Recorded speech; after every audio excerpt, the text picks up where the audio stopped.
O objetivo do vídeo de hoje é explicar o porquê de se usar programação orientada a objetos. No Chrome, digitando About Blank e selecionando F12, nós abrimos um console JavaScript. E vamos começar criando alguns arrays. Quando eu faço isso, eu estou dizendo que x é um array com 3 elementos. Eu posso acessar o elemento 0, que vale 1, o elemento 1, que vale 2, e o elemento 2, que vale 3. O array y, que eu vou usar 10, 20 e 30, e o array z, que eu vou colocar 100, 200 e 300.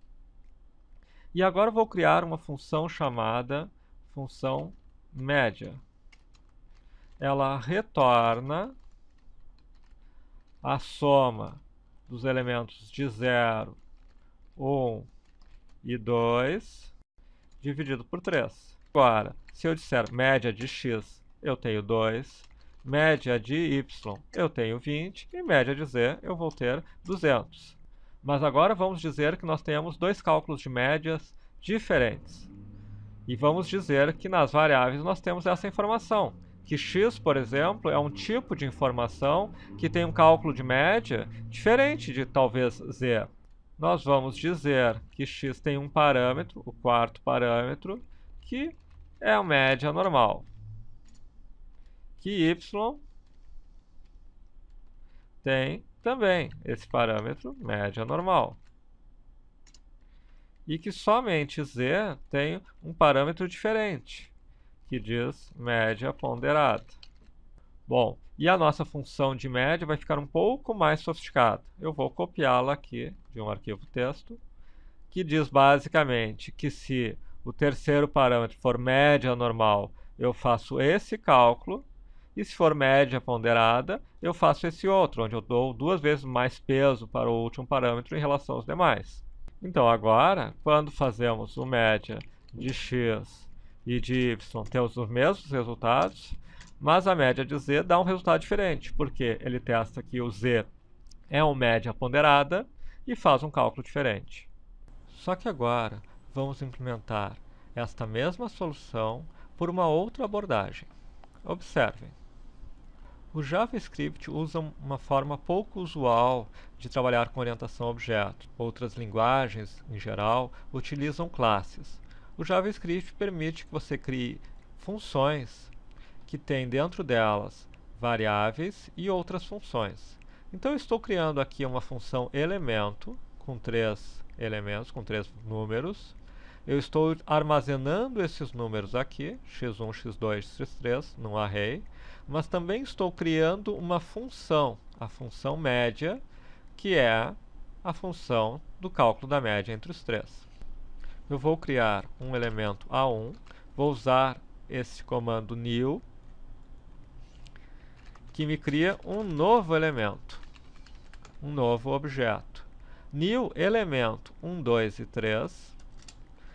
E eu tenho aqui o que? A1 passa a ter aquela estrutura de dados, x, 1, 2 e 3, mas A1 também tem uma função.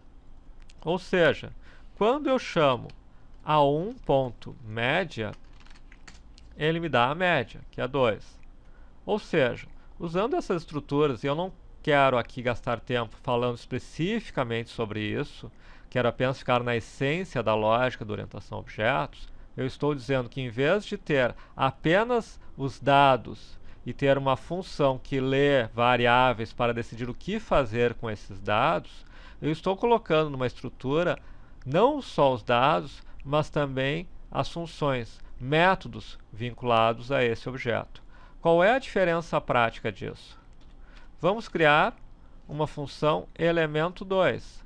Vamos dizer que elemento 2 utiliza um outro tipo de cálculo de média. Vamos agora, assim como nós criamos A1 como new elemento 1, 2, 3, eu posso criar, pegando no lugar do z, um A3, 100, 200, 300. Só que agora eu vou dizer que ele é um elemento 2. Então, se eu chamar A1.média, eu tenho a média seguindo aquela forma do A1, daquela média normal.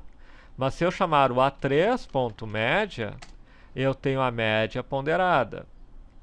Se agora eu tiver não mais dessa forma, mas simplesmente return par.média, eu poderia ter média de A1 e média de A3, ou seja, a função não muda mais. Isso facilita a organização do código.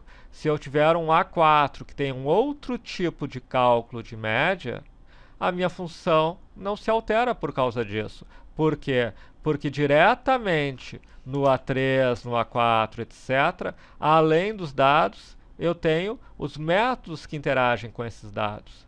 Fica muito mais fácil eu criar um programa dessa forma, porque eu não tenho que alterar as funções externas cada vez que um novo objeto surge ou cada vez que existe um novo método de cálculo, porque isso está dentro dos objetos. Embora este exemplo use apenas os elementos mais básicos da orientação a objetos, espero que tenha ajudado a mostrar o que muda num sistema quando seguimos por esta abordagem em comparação com uma abordagem tradicional de programação.